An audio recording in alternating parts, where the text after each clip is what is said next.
জমায়েত হয়েছে, কেন এসেছেন এখানে?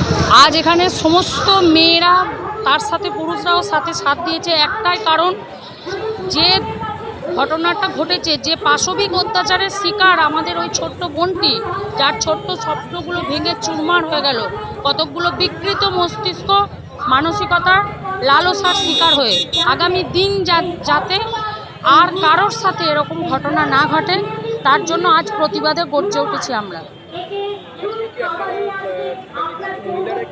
শুধু মহিলারা না, তার সাথে সব পুরুষরাও আছে। আমাদের দাবি দোষীদের দৃষ্টান্তমূলক শাস্তি হোক। শুধুমাত্র একজন দোষীকে এখানে সামনে আনা হচ্ছে, কিন্তু আমাদের এটা সবার বিশ্বাস যে এই কাজ কখনো একজন মানুষের পক্ষে সম্ভব নয়।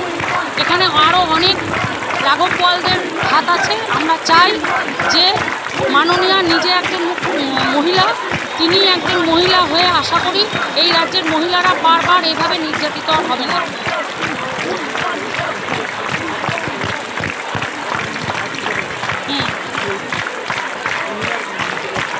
হ্যাঁ, বারবার মহিলারাই কেন নির্যাতিতার শিকার, বারবার মহিলারা কেন লালসার বস্তু, কেন পুরুষরা এটা বোঝে না? মহিলারা শুধুমাত্র চায় সম্মান, কোনো কিছুর বিনিময় না, তারা চায় শুধুমাত্র সম্মান।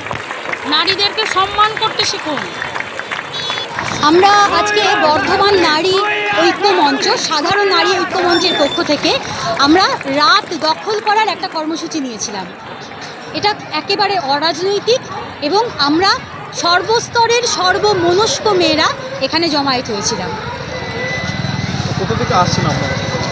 বর্ধমানে বেশিরভাগেরই, বর্ধমানে বাইরের অনেকেই আছে।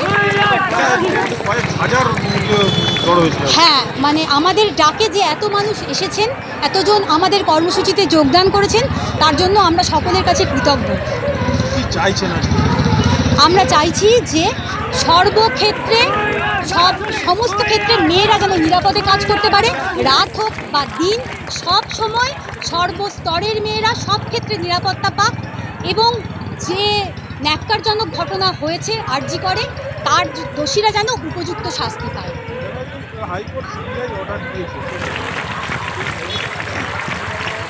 যতক্ষণ না দোষী ধরা পড়ছে কোনো তদন্তই কিন্তু আমরা এসব নিয়ে ভাববো না। আমাদের একটাই কথা, দোষীরা উপযুক্ত শাস্তি পাক এবং ধরা পড়ুক, এবং আর একটাও যেন এইরকম ঘটনা না হয়।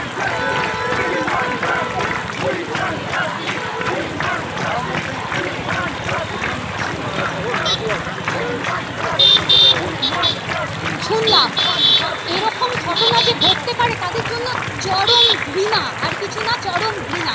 এবং আমি নিশ্চয়ই চাইব যারা এই ঘটনা ঘটাচ্ছেন তারা অবিলম্বে ধরা পড়বেন এবং শাস্তি পাবেন।